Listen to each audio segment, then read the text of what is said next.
the 12th century, the Christian leaders made a terrible decision. They prepared two men to destroy Islam. Those two men learned the Arabic language and all the rules of Islam in a few years. After that, they entered Medina as two Muslims. They bought a house near the Prophet Muhammad's grave and spent days praying in the mosque and visit the Prophet's grave every day. They brought a lot of money from Europe to Medina and helped all the poor in the city. After some time, they were trusted by all people of the city. People respected them as the best Muslims. But their intention was something else. They dug a tunnel in their house to reach the Prophet's grave and wanted to take the Prophet's body out of the Medina. At that time, Nuruddin Zanki was the king. He was a very religious person.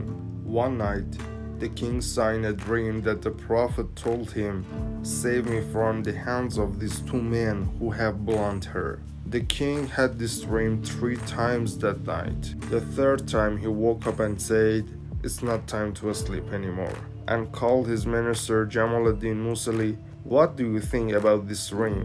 His minister told him that you shouldn't wait and go to Medina tonight, but don't tell anyone about your dream. The king arrived there after 16 days. After visiting the Prophet's grave and doing some prayer, he made a great plan. He said to the people of Medina that I want to give all of you some gifts. When the people went to receive their gifts from the king looked at their faces. He looked for a familiar face. After all the people received their gifts, the king said, "Is there anyone who has not received his gift?" The people told him that we have all received our gift except 2 Muslims who came from the west. Those 2 men help the poor and don't need a gift.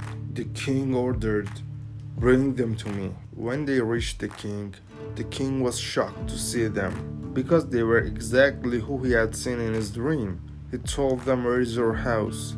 They said, "We live near the Prophet's grave."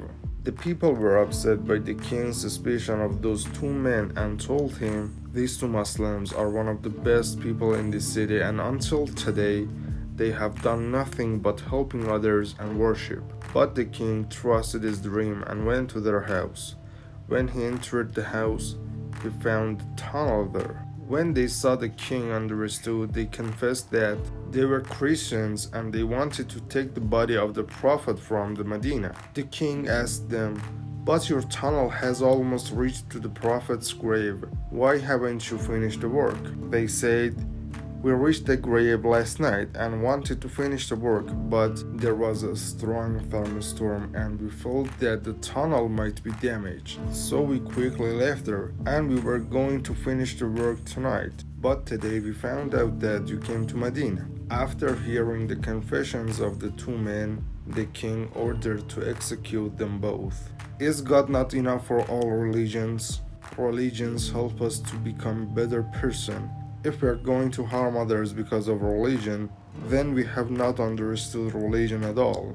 Which prophet opened the grave of his enemy? We should act like the prophets. So why do we do things in their name that even the devil is surprised?